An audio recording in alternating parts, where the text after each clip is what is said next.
Matahari belum tinggi saat 5 pemuda menaiki bus jurusan Malang dari stasiun Madiun. Ransel besar tergantung di punggung mereka, dilengkapi matras, nesting, sleeping bag, dan logistik untuk 5 hari. Di antara mereka, seekor anjing hitam berukuran sedang ikut dalam rombongan. Anjing penjaga milik Rio bernama Bolang, yang setia dan cerdas. Mereka adalah komunitas kecil pencinta alam bernama Lentera Rimba. Rio sang ketua, Yoga si navigator peta, Taufik pengurus logistik, Adit bagian medis, dan Dimas sang dokumentator yang selalu menenteng kamera DSLR. Tujuan mereka kali ini adalah Gunung Semeru, Sang Mahameru, puncak tertinggi di Pulau Jawa yang menjulang 3.676 meter di atas permukaan laut. Gunung ini bukan sembarang gunung, bukan hanya karena ketinggiannya, tapi juga karena aura mistis yang melekat padanya. Ada sesuatu yang membuat Semeru berbeda. Lebih dari sekadar destinasi pendakian, ia adalah tempat yang dijaga oleh yang tak terlihat. Sampai di Tumpang, mereka menyewa jeep menuju Ranupani. Jalanan berkelok, kabut mulai menyelimuti, dan pemandangan mulai didominasi oleh hutan dan lembah. Saat tiba di base camp, waktu menunjukkan pukul 11 siang. Setelah mengurus registrasi dan briefing dari petugas, mereka sempat mendapat peringatan. Beberapa pekan ini, ada pendaki yang belum ditemukan. Hilang saat summit. Tolong tetap patuhi jalur dan jangan mencoba naik saat larangan berlaku. Rio mengangguk pelan. Ia sudah sering mendengar cerita-cerita seperti itu. Namun, bersama timnya, ia merasa lebih dari siap. Setelah doa bersama, mereka memulai pendakian. Langkah pertama di jalur Ranupani terasa ringan. Pohon-pohon tinggi menyambut mereka, dan jalur tanah yang membentang seolah memberi tantangan menyenangkan. Tawa mereka mengalir sepanjang jalan.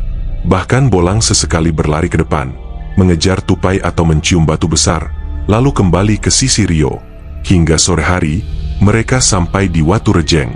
Disinilah pertama kali mereka melihat seseorang berdiri sendirian di pinggir jalur, seolah menunggu. Perempuan muda, mengenakan jaket biru tua dan celana kargo krem, berdiri membelakangi mereka. Rambut panjangnya dikuncir kuda, dan ia tampak membawa carrier tak terlalu besar. Ketika Rio menyapa, ia menoleh dan tersenyum. Senyumnya manis dan lembut. "Sendirian, Mbak?" tanya Dimas. "Iya, saya dari Surabaya. Namaku Dita," jawabnya ringan. Yoga sempat melirik Rio, seolah bertanya dalam diam. Melihat perempuan itu sendirian di tengah jalur menuju Ranukumbolo jelas tidak lazim, mengingat aturan pendakian mewajibkan minimal 2 orang dalam satu kelompok. Tapi Dita tampak tenang dan percaya diri. "Kalau nggak keberatan, ikut gabung aja, Mbak. Kebetulan tenda kita muat. Naik sendirian agak bahaya soalnya," tawar Taufik. Dita tersenyum lagi. Tatapannya lembut, dan ia mengangguk. "Boleh. Terima kasih." "Ya." Sejak saat itu, Dita ikut dalam kelompok. Anehnya, Bolang yang biasanya agresif terhadap orang asing justru tenang di dekat Dita. Ia bahkan duduk di dekat perempuan itu saat istirahat. Tidak ada geraman, tidak ada tanda-tanda curiga. Sepanjang jalan menuju Ranukumbolo, mereka berbagi cerita. Dita tampak pintar dan menyenangkan. Ia bilang bekerja sebagai freelancer dan biasa mendaki gunung sendirian untuk menenangkan pikiran. Saat ditanya apakah sudah pernah ke Semeru sebelumnya, dia hanya menjawab singkat, "Sudah, tapi belum pernah sampai puncak. Dulu kejadiannya kurang baik." Mereka tidak menggali lebih dalam. Mungkin trauma, pikir Adit. Saat sampai di Ranukumbolo, senja mulai turun. Danau itu begitu indah. Pantulan langit jingga di permukaannya membuat siapapun terdiam. Mereka mendirikan tenda, memasak, dan bercengkerama sambil memandangi air yang tenang. Dita ikut membantu memasak, bahkan bercanda dengan Dimas dan Yoga soal kamera dan teknik mengambil foto. Malamnya, mereka menginap di Ranukumbolo. Rio berjaga bersama Bolang. Saat semua terlelap, ia sempat mendengar suara sayup wanita tertawa dari arah danau. Tapi saat ia melihat ke sekitar, tak ada apa-apa. Ia pikir itu hanya ilusi kelelahan. Pagi harinya, mereka melanjutkan perjalanan menuju Kalimati. Jalan menanjak dan berdebu. Sesekali melewati Tanjakan Cinta, Cemoro Kandang, Jambangan, dan akhirnya sampai di Kalimati, tempat terakhir sebelum pendakian menuju puncak Mahameru. Hari mulai gelap. Dingin menusuk. Mereka mendirikan 2 tenda, satu untuk Dita dan Adit, satu lagi untuk yang lain. Udara Kalimati terasa sunyi, terlalu sunyi, seolah semua makhluk hutan menahan napas. Mereka makan malam, menyeduh teh, dan kembali membahas rencana summit pukul 1 dini hari. Tapi sebelum tidur, Dita sempat berkata pelan, "Kalau aku nggak ikut summit, tolong jangan dicari ya." Rio tertawa, mengira itu hanya candaan. Tapi Dita tidak tertawa balik. Ia hanya tersenyum dan menunduk. Malam itulah, segala hal mulai berubah. Langit malam di Kalimati begitu jernih. Bintang-bintang bertaburan seperti ribuan mata yang mengawasi. Gunung Semeru berdiri kokoh dalam diam. Siluetnya tampak megah di bawah cahaya bulan setengah. Tapi di balik keindahan itu, ada sesuatu yang mengendap. Heningnya bukan ketenangan, melainkan semacam tekanan yang tak terlihat. Kelima pendaki bersiap tidur. Rio, yang memegang jadwal jaga pertama, duduk di luar tenda bersama Bolang. Api unggun kecil berkobar pelan, hanya menyisakan bara yang sesekali berderak. Angin gunung meniup kabut tipis, membuat udara semakin menggigit tulang. Rio menarik jaketnya rapat-rapat. Bolang duduk di dekatnya. Matanya menatap gelap ke arah hutan yang tak terlihat. Sesekali ia mencium angin, lalu menoleh ke arah yang sama. Rio tak terlalu memperhatikan, hingga Bolang menggeram rendah. Suara yang membuat bulu kuduk berdiri. "Ada apa, Bol?" bisik Rio sambil memegang leher anjing itu. Tiba-tiba, dari ujung cahaya bulan, Rio melihat sosok Dita berjalan keluar dari tenda. Langkahnya lambat dan lurus, seolah tertarik oleh sesuatu. Ia tidak memakai jaket, hanya kaos tipis dan celana gunung. Tanpa lampu senter, tanpa sepatu, dan tanpa berkata sepatah kata pun. "Dita?" panggil Rio pelan. Tak ada respons. Perempuan itu terus berjalan menuju sisi hutan di arah kanan Kalimati, jalur yang tak lazim dilalui.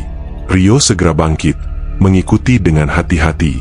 Bolang menggonggong sekali, lalu ikut menyusul di belakang.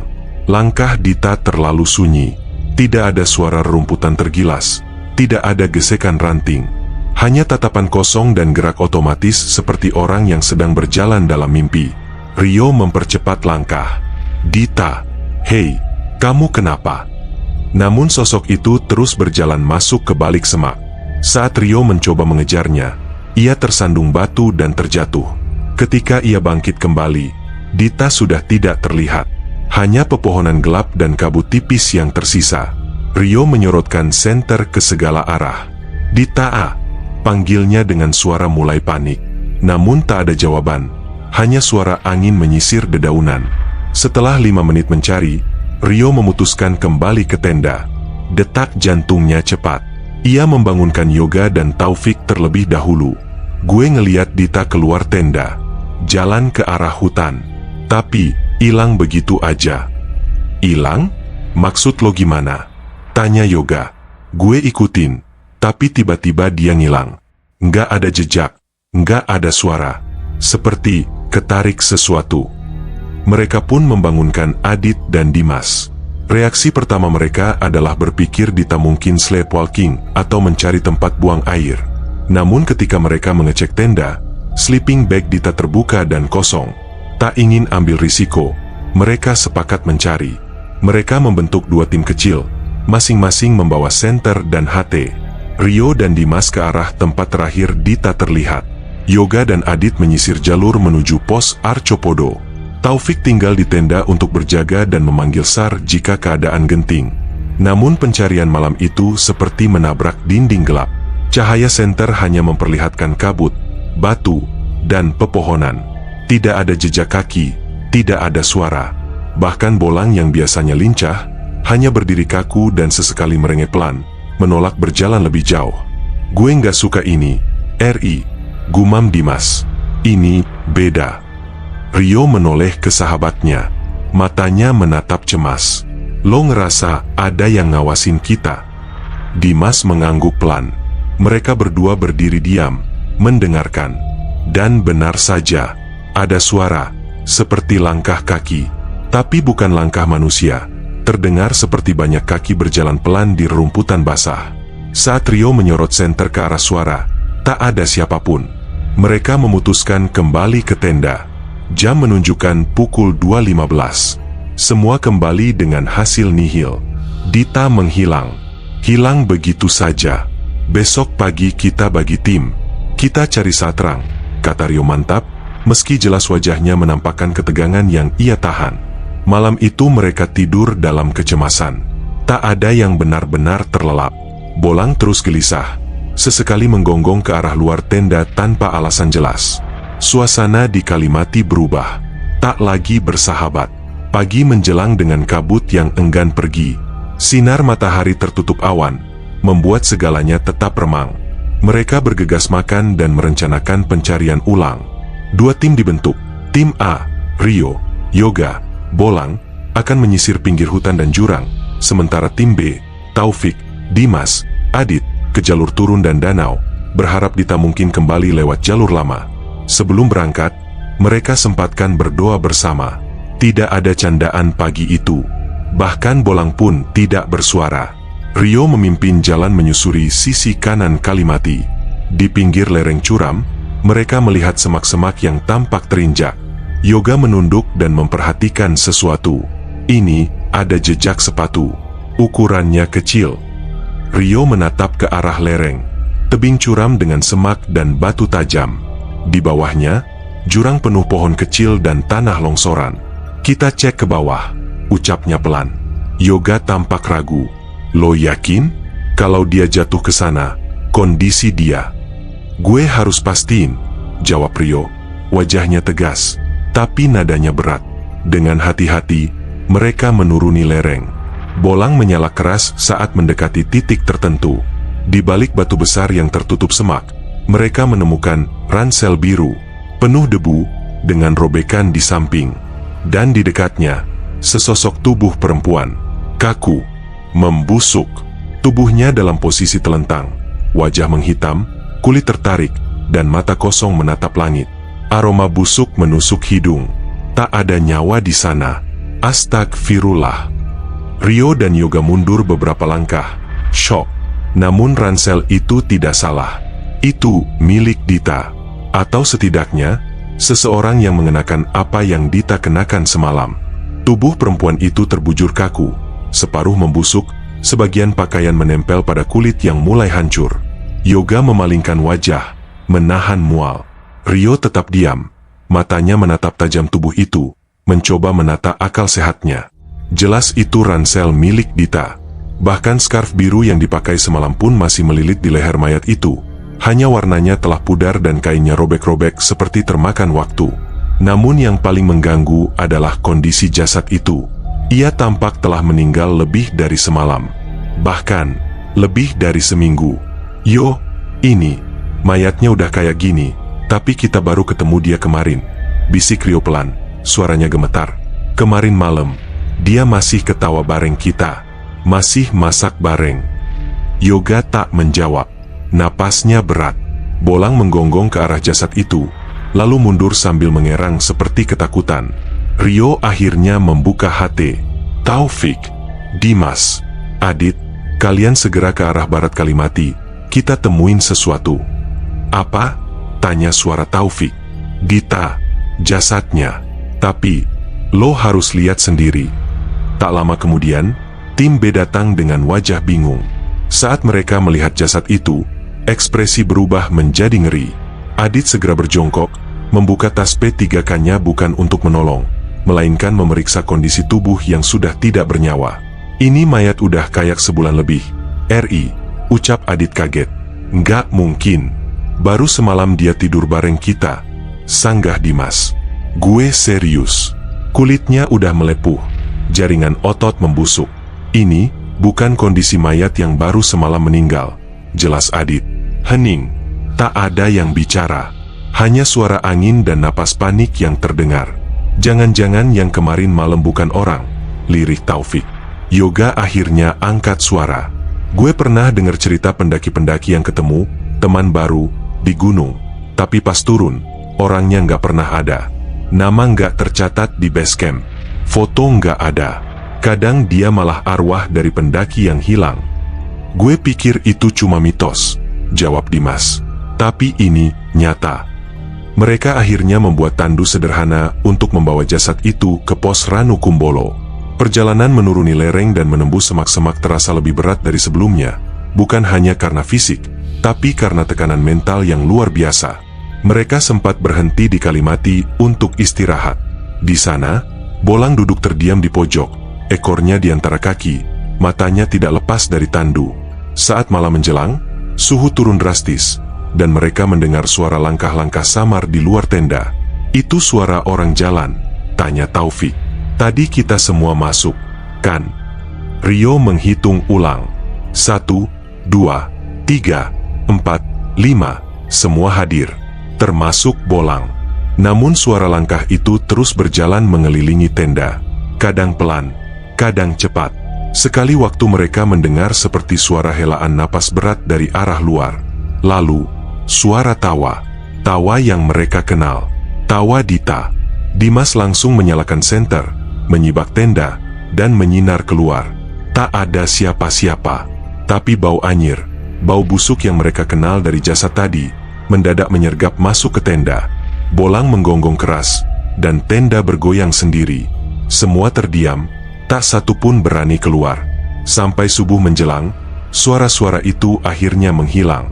Mereka bergegas bersiap, dan membawa jasad itu menuruni jalur kembali ke Ranu Kumbolo.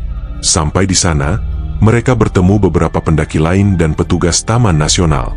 Setelah laporan singkat, petugas SAR segera datang dengan perlengkapan lengkap untuk mengevakuasi jasad. Petugas SAR, bernama Pak Bima, memeriksa jasad dan bertanya tentang kronologinya. Setelah mendengarkan cerita Rio, ia hanya menarik napas panjang. "Kalau benar yang kalian temui semalam itu bernama Dita, maka ini lebih menyeramkan dari laporan biasa." "Kenapa, Pak?" tanya Yoga. "Kami sudah dapat laporan hilangnya pendaki perempuan bernama Dita Wulandari. Dia naik sebulan lalu, dan hilang sebelum sampai puncak. Sudah dicari, tapi nggak ketemu. Dan, iya, betul, ini bajunya scarf biru itu juga dilaporkan terakhir kali dipakai." Mereka semua membisu, seolah dunia berhenti berputar. Bahkan Dimas yang biasanya cerewet hanya bisa menatap tanah. "Tapi, Pak, dia bersama kami. Dia ikut naik dari Ranupani, masak bareng, foto bareng, masih sempat cerita tentang Surabaya," kata Taufik mencoba membela logika. Namun yang membuat mereka lebih terpukul adalah saat Pak Bima berkata pelan, "Data pendakian kalian hanya mencantumkan 5 nama. Tidak ada yang bernama Dita. Dan tidak ada tambahan orang dalam CCTV base camp Ranupani yang terlihat naik bersama kalian." Dunia mereka runtuh. Setelah menerima kenyataan bahwa pendaki wanita yang mereka ajak bersama ternyata telah hilang sejak sebulan lalu, kelima pendaki itu tak lagi bisa menatap pikiran mereka dengan jernih. Wajah mereka kusut, lelah, dan dikejar rasa bersalah yang sulit dijelaskan. Mereka terdiam saat SAR membawa jasad yang dulu mereka kenal sebagai Dita turun ke base camp. Bahkan Bolang pun murung, duduk di dekat ransel pemiliknya dengan kepala tertunduk. Rio duduk di bibir Ranu Kumbolo, menatap danau yang tenang. Tapi di matanya, permukaan air itu seolah menyimpan sesuatu. Ia kembali mengingat tawa Dita malam itu, cara ia menyendok nasi ke piring logam mereka, atau ketika ia bercerita tentang pernah hampir gagal kuliah karena kebanyakan naik gunung. Semuanya terasa begitu nyata, bahkan aroma tubuhnya pun Rio ingat, semacam perpaduan lotion, angin, dan bau hutan. "Gue nggak ngerti, Yo," gumamnya pada Yoga. "Kalau dia udah meninggal, siapa yang tidur di tenda itu? Siapa yang ketawa bareng kita?" Yoga tak menjawab. Ia hanya duduk, menatap danau yang sama. Adit, Taufik, dan Dimas berada sedikit di belakang, berbicara dengan petugas SAR. Sesekali, mereka menoleh ke arah Rio dan Yoga dengan wajah penuh pertanyaan yang sama. Seorang petugas SAR, Pak Bima, akhirnya menghampiri. Ia membawa 2 botol air mineral dan menyerahkannya. "Kalian udah cukup bantu. Kami lanjutin sampai bawah. Kalian istirahat dulu, tapi jangan tinggal di sini lebih dari malam." Rio menatap Pak Bima. "Pak, pernah ada kejadian kayak gini sebelumnya?" Pak Bima menatap ke arah danau, lalu bicara pelan. "Ranu Kumbolo ini tenang, tapi dia juga menyimpan banyak yang gak bisa kita pahami. Kadang, gunung menyimpan mereka yang hilang, tapi kadang juga mereka kembali dalam bentuk yang lain. "Maksud Bapak?" tanya Yoga. Pak Bima hanya menggeleng pelan. "Kalian sudah melihat sendiri, kan?" Malam pun tiba. Mereka masih berada di sekitar Ranu Kumbolo. Tak ingin melanjutkan perjalanan dalam kondisi mental lelah dan fisik yang letih, mereka mendirikan tenda sekali lagi. Kali ini, lebih rapat, lebih berhimpit, dan tanpa ada ruang kosong. Semua ingin tidur saling dekat. Namun, malam itu, kabut turun lebih cepat dari biasanya. Kabut tebal menyelimuti danau dan hutan sekitar, membuat cahaya senter tak mampu menembus lebih dari 2 meter. Suara-suara malam, serangga, burung malam, menghilang, digantikan dengan keheningan mencekam. Sekitar pukul 23, Bolang kembali menggonggong. Kali ini tajam, seolah marah. Ia berdiri kaku menghadap keluar tenda. Telinganya tegak, bulu di punggung berdiri. "Bolang? Kenapa, Ba?" Adit bangun, membuka sedikit resleting tenda. Di luar, hanya putih kabut. Tapi tiba-tiba, terdengar suara langkah. Tap, tap, tap. Mereka semua terdiam. Langkah itu mendekat. Perlahan, teratur. Bukan langkah acak hewan liar. Tapi, langkah seseorang yang mendekati tenda. "Itu siapa?" bisik Dimas. Tak ada jawaban. Langkah itu terhenti tepat di depan tenda mereka. Semua menahan napas. "Lalu, kalian nggak tidur?" Suara perempuan, lembut, penuh senyum. Suara yang mereka kenal. Dita. Rio meraih senter dan langsung membuka resleting tenda. Namun di luar, tidak ada siapapun. Tak ada jejak kaki. Tak ada bayangan. Kabut masih tebal. Tapi udara berubah. Terasa lebih dingin. Lebih berat. Rio menyorotkan senter ke segala arah. Saat ia mengarahkannya ke pohon di tepi danau, ia melihatnya. Sosok perempuan. Berdiri di bawah pohon, mengenakan jaket yang sama seperti yang Dita kenakan. Rambut panjang tergerai. Tapi wajahnya tidak utuh. Sebagian seperti membusuk. Mata kirinya bolong. Bibirnya kaku. Tapi ia tersenyum. Ia mengangkat tangan dan melambai. Lalu menghilang ke balik kabut. "Kita harus pergi besok pagi-pagi," tegas Rio. Pagi harinya, mereka bersiap menuruni gunung. Perjalanan dari Ranu Kumbolo menuju Ranupani memakan waktu beberapa jam. Tapi kali ini mereka lebih sering diam. Hanya suara langkah dan napas yang terdengar. Bolang tetap berada di depan, seperti tahu jalur aman mana yang harus mereka ambil. Di tengah perjalanan, mereka bertemu dengan rombongan pendaki yang hendak naik. Salah satu dari mereka, seorang wanita muda, menyapa mereka. "Pagi, kok mukanya pada tegang gitu? Ada yang hilang?" "Ya." Taufik menjawab singkat. "Iya, semacam itu." "Wah, horor ya? Gue juga pernah tuh waktu ke Papandayan. Ketemu pendaki cewek yang katanya hilang 2 minggu sebelumnya. Gue pikir hoax, tapi ya gitu deh." Mereka semua hanya menatap pendaki itu dengan mata kosong. Tidak ingin menceritakan ulang. Tidak ingin menghidupkan kembali malam-malam mencekam itu. Sampai di base camp, mereka langsung mendatangi pos SAR untuk mengisi laporan. Di sana, mereka melihat foto Dita terpajang. Tertulis di bawahnya, "Dita Wulandari laporan hilang 1 bulan yang lalu. Lokasi terakhir, sekitar Kalimati." Senyum di foto itu, sama seperti yang mereka lihat sepanjang perjalanan. Sama seperti yang menyambut mereka di malam pertama. Pak Bima menghampiri lagi. "Kalian udah ketemu dia?" "Ya." Rio menatapnya. "Bukan cuma ketemu, Pak. Kita udah jadi teman." Beberapa hari telah berlalu sejak 5 pendaki itu kembali dari Semeru. Namun, bayangan-bayangan tentang kejadian di gunung itu tidak hilang begitu saja. Rasa dingin malam, suara langkah di luar tenda, dan terutama, tawa Dita yang terus terngiang di kepala mereka. Rio kembali ke rumahnya di Madiun dan mencoba menjalani aktivitas seperti biasa. Tapi setiap kali ia melihat ransel hijaunya, ingatan itu menyeruak. Ia bahkan sempat melihat skarf biru tergantung di gagang pintu kamarnya, padahal ia tahu betul skarf itu sudah terkubur bersama jasad Dita. Yoga lebih parah. Ia tidak mau keluar rumah. Orang tuanya sampai membawa ustaz untuk merukyahnya karena beberapa malam, Yoga seperti mengigau. Berkata dalam tidur, "Jangan tinggalin aku di puncak, jangan tinggalin aku sendirian di hutan." Adit, yang paling rasional dan kerap menjadi penengah, mulai berubah murung. Ia menghapus semua foto pendakian dari ponselnya, termasuk foto grup terakhir yang mereka ambil di Ranukumbolo. Foto yang seharusnya hanya memuat mereka berlima. Namun saat diperbesar, terlihat bayangan keenam di sudut kiri, mengenakan jaket hitam dan rambut panjang terurai. Ia mengaku kepada yang lain, "Gue hapus semua karena gue takut dia ikut ke rumah." Suatu hari, Taufik, yang awalnya menyangkal semua kejadian itu sebagai halusinasi karena kelelahan, mengusulkan mereka untuk kembali ke base camp Ranupani. Bukan untuk mendaki, tapi untuk menenangkan hati dan mencari jawaban. Kelima orang itu pun bertolak kembali ke Lumajang. Dalam perjalanan, tidak banyak kata diucapkan. Semuanya seperti memendam sesuatu yang sama, ketakutan, keheranan, dan rasa bersalah. Sampai di Ranupani, mereka disambut petugas yang sempat menampung laporan mereka sebelumnya. Bahkan Bolang ikut dibawa.